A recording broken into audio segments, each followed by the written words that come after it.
Ladies and gentlemen, there are signs in human nature that, when witnessed, speak louder than words, louder even than actions. These signs point to something beneath the surface, a concealed truth about the soul's condition. And today, I wish to speak of what may be the most dangerous sign in a person, the complete absence of inner conflict. At first glance, this may seem strange. Shouldn't peace within be a sign of health, of wisdom, of enlightenment? Yes, peace is noble, but only when it arises from the heart, one integration of opposing forces within the psyche. The peace that comes from denial, repression, or spiritual indifference is not peace at all, but stagnation, a stillness that masks decay. Inner conflict is not a weakness to be eradicated, but a vital sign of psychological aliveness. It signals that the soul is in movement, that something within the individual is in flux, seeking, growing, stretching beyond the borders of the known. When a person feels torn between opposing impulses, when they grapple with uncertainty or feel divided within themselves, it is easy to label such experiences as distressing or problematic. Yet such tension is not merely a symptom of disorder. It is often the earliest evidence that something deeper in the psyche has awakened. It means there is a conversation happening in the depths, between the known parts of the self and those still hidden in shadow, between the socially accepted persona and the repressed truths that long for expression.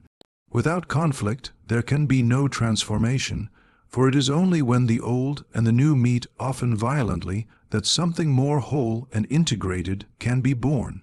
Consider the person who moves through life with complete certainty, unquestioning confidence, and an unshakable conviction that they are right in all matters.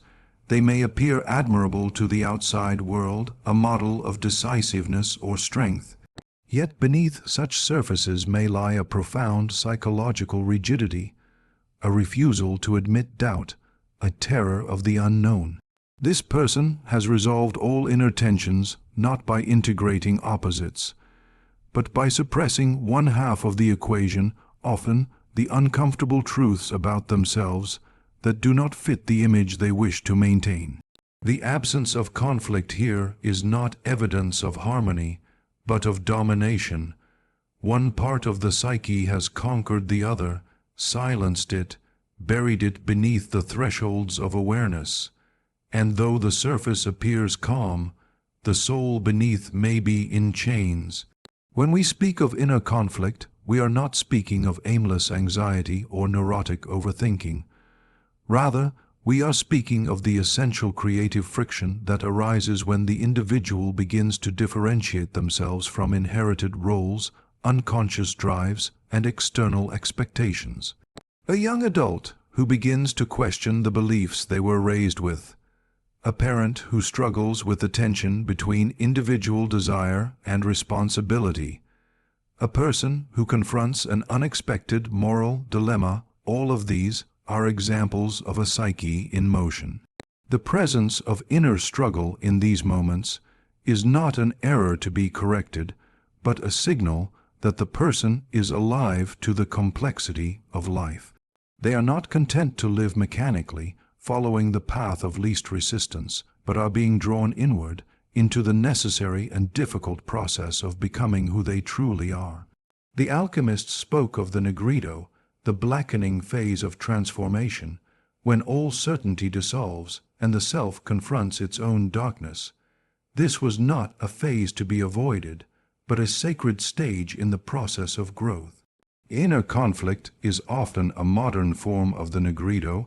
It strips away illusions, exposes the fractures in our psychic structure, and demands that we no longer pretend to be whole when we are divided. This splitting, though painful, is not a sign of failure, but of preparation. It clears the ground for new structures of meaning, new configurations of selfhood that are not based on repression, but on reconciliation. Only by enduring the friction between what we are and what we might become can we truly evolve. It is also in conflict that our values are tested, that our beliefs are not merely inherited but made real through challenge. The person who never doubts may believe they are strong, but their strength is brittle, dependent on external reinforcement. The one who has doubted, struggled, wept, and still chosen, that is the person whose convictions are forged in fire.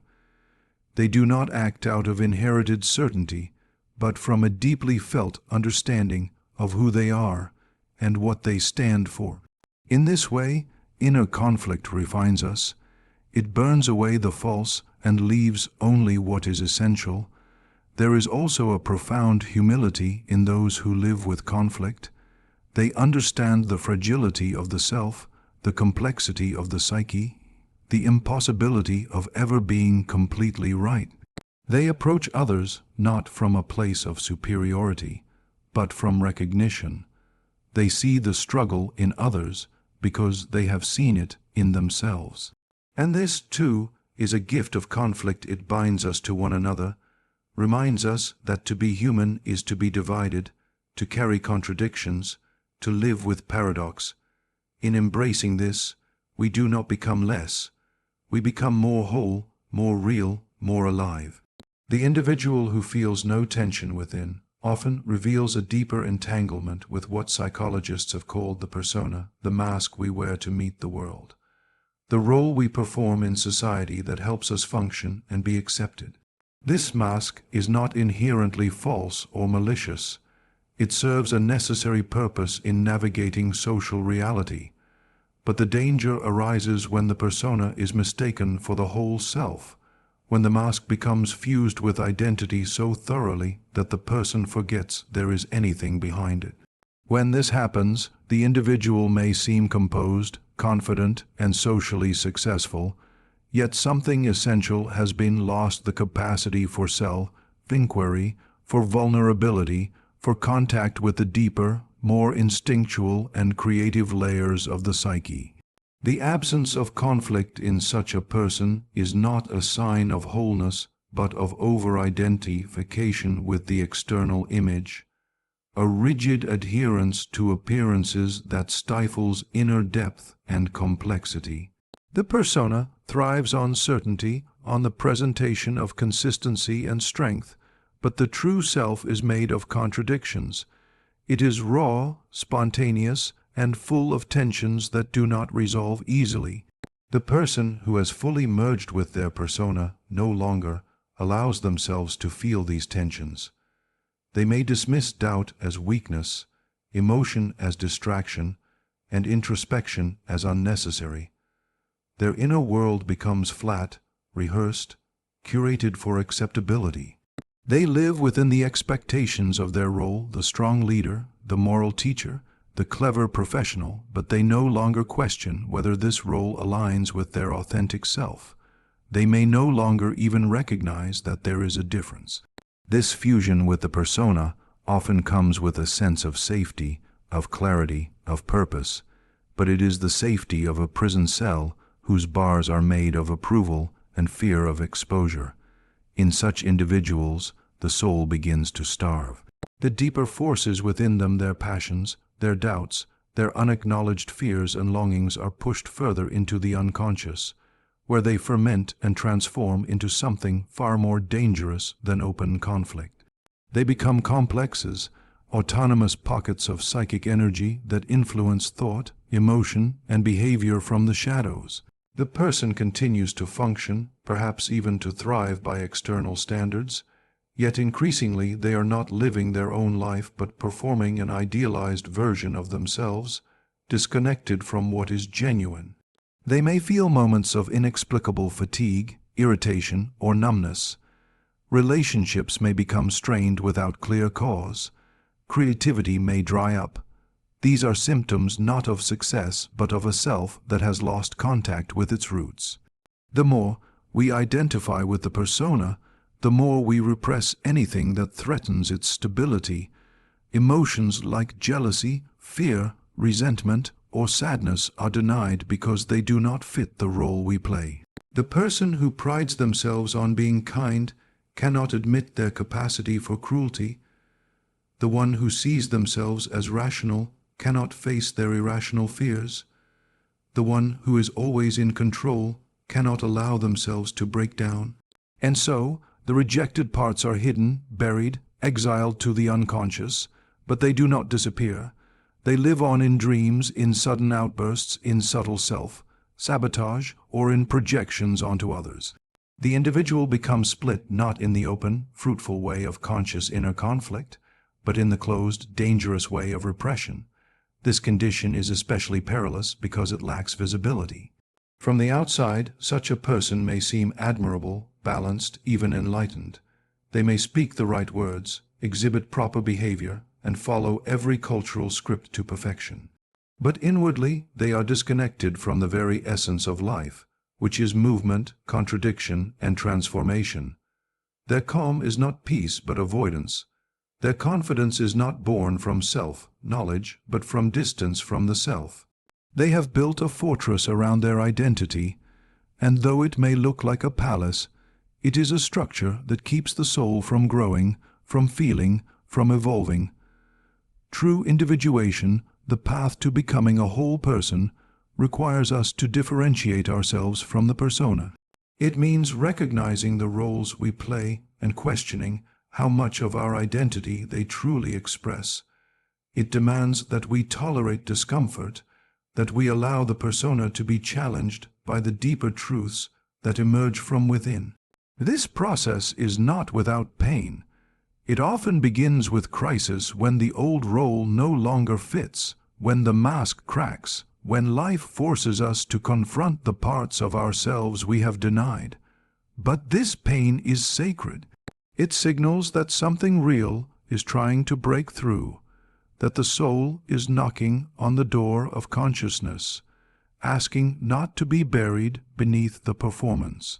Only those who are willing to see through their masks, to allow them to fall when necessary, can come into authentic contact with who they truly are, and it is in that difficult contact, in that courageous willingness to be real rather than perfect, that the possibility of genuine transformation is born. The truest danger in a person does not come from what is visible, loud, or even overtly aggressive.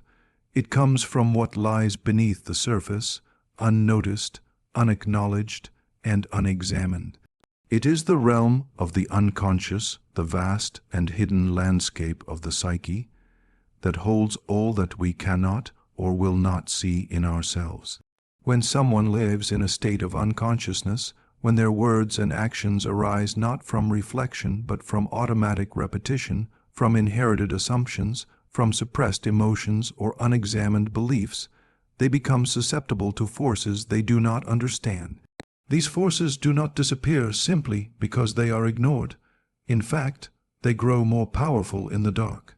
The absence of inner conflict in such a person is not a sign of peace but a warning that the deeper currents of the soul have been silenced, that the dialogue between the conscious and the unconscious mind has been shut down, and in that silence, danger quietly brews to live without conflict often means one is not in contact with the shadow, that internal figure which carries everything a person does not want to acknowledge about themselves. The shadow is not merely evil or negative. It also contains the wild, instinctive, creative, and passionate aspects of the self that have been rejected or exiled to preserve an image of social acceptability. When the shadow is not consciously recognized, it does not cease to operate. It merely acts in disguise, slipping into the voice of judgment, surfacing in projections onto others, expressing itself in envy, fear, or sudden eruptions of anger that seem to come from nowhere. A person who is unconscious of these dynamics believes themselves justified in every reaction, righteous in every decision, unaware that their behavior is often shaped more by what they have refused to face than by what they have freely chosen. Such a person becomes a vessel for collective forces. They do not merely act as individuals, but as channels for the unintegrated emotions of families, societies, and cultures. They may express hatred and believe it to be justice. They may enact cruelty and call it necessity. They may follow destructive ideologies and feel only virtue. When one is unconscious, one cannot differentiate between what is truly one's own and what has been absorbed from the outside world. This is why unconsciousness is so dangerous, because it makes a person susceptible to manipulation, to extremism, to self-deception. And because they feel no conflict, they believe themselves to be acting in clarity and goodness, when in truth they are being moved by forces they have never questioned. The truly dangerous person is not the one who is aware of their darkness, who wrestles with their contradictions, who confesses to doubt and complexity. It is the one who sees only light in themselves, who believes they have transcended struggle, who has no capacity for introspection because they assume they have nothing left to examine. Such a person lives in a closed system, a sealed container where nothing new can enter and nothing old can be processed or transformed. Their thoughts run in fixed loops, their emotions are channeled into predictable pathways, and their identity is maintained through a rigid denial of anything that does not fit their narrative. They do not evolve because evolution requires tension, and they have rendered themselves immune to it. Unconsciousness is also contagious. The person who has not faced their own wounds may inflict them on others, not out of malice but out of ignorance. They may become teachers, leaders, or parents who pass on their blindness as if it were wisdom, who impose their unexamined truths as if they were universal. The more power such a person holds, the greater the potential harm, for their certainty is unshakable, and their behavior feels justified even when it causes suffering. Because they lack inner conflict, they feel no need to question, to listen, or to change, and so their presence becomes a force of stagnation in any environment they inhabit. To be unconscious is not a moral failing but a developed mental state, one that we all experience to some degree. The danger lies in remaining there, in refusing the call to awaken. Life presents each of us with moments of rupture, times when our certainties are shaken, when our behavior is mirrored back to us in painful ways, when inner or outer crises force us to confront what we have hidden. These are not punishments but invitations. They are chances to become aware, to step into dialogue with the unconscious, to make the invisible visible. The person who accepts this invitation, who feels the friction of conflicting inner voices and chooses to listen rather than suppress, who allows discomfort to be a teacher rather than an enemy, is one who walks the path toward integration, not perfection, but wholeness. And it is in this journey, slow and often painful, that the true strength of the individual is revealed, not in how well they defend their image, but in how courageously they meet what lies within them, how deeply they dare to know themselves without running, without numbing, without turning away. The process of integration, of becoming whole, does not occur in comfort or stillness, but through friction, through the often painful meeting of opposites within the psyche. Just as physical strength is developed by resistance, by pressure against the muscles, so psychological growth emerges through the tension between conflicting forces inside us.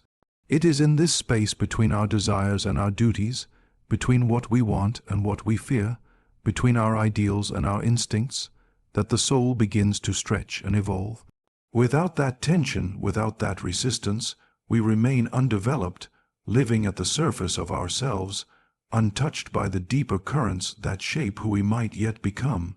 The person who avoids conflict, who refuses to acknowledge the contradictions within them, may maintain a sense of order, but it is a hollow stability, one that lacks depth, vitality, and the capacity for real transformation. To integrate the self means to draw together the fragmented pieces of our inner world into a living whole, to bring light to the hidden corners, to name what has gone unnamed, to feel what has long been numbed. But this cannot happen without first allowing those fragments to come into view, and when they do, they rarely arrive peacefully. They clash with our self-image, they disrupt our routines, they unsettle our relationships, They provoke guilt, fear, confusion, even despair. This is not a failure of the process, it is the very heart of it. The fire of friction is what burns away illusion.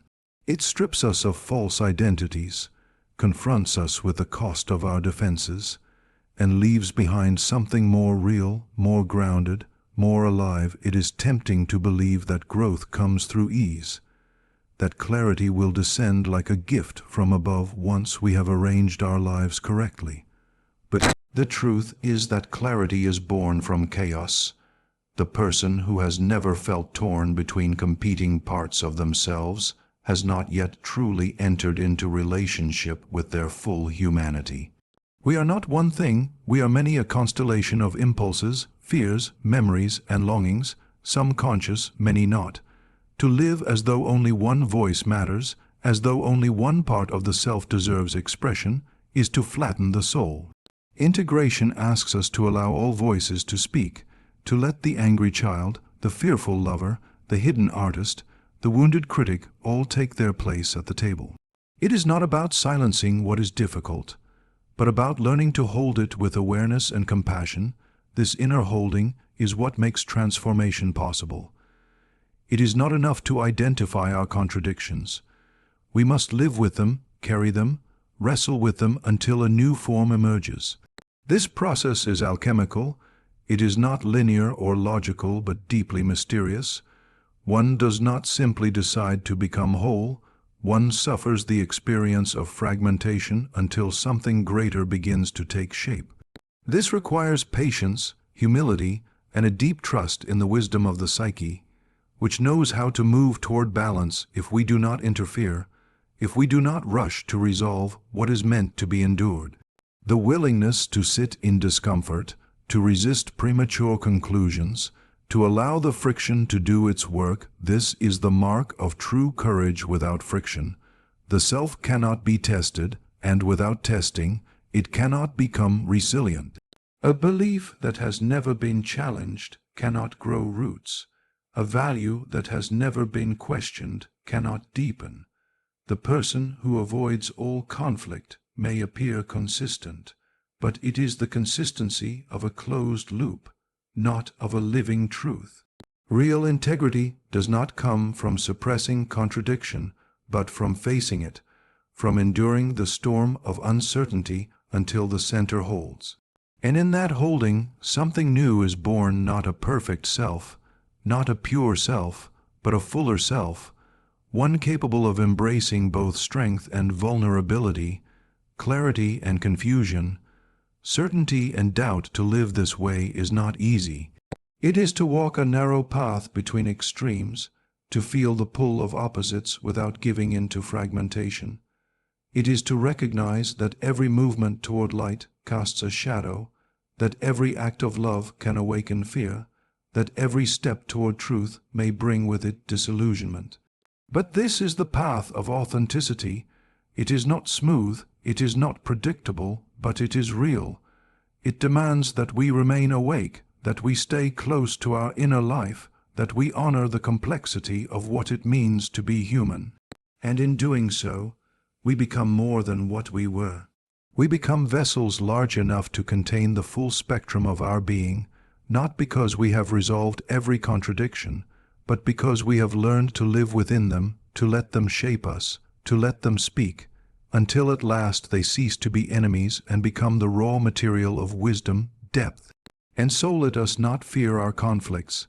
Let us not flee from the disquiet within, for in that trembling space between who we are and who we wish to be lies the path to authenticity. Beware the one who never stumbles, who never doubts, who never reflects. For such a one has ceased to grow, and in the stillness of their soul the shadow may reign unopposed. Thank you.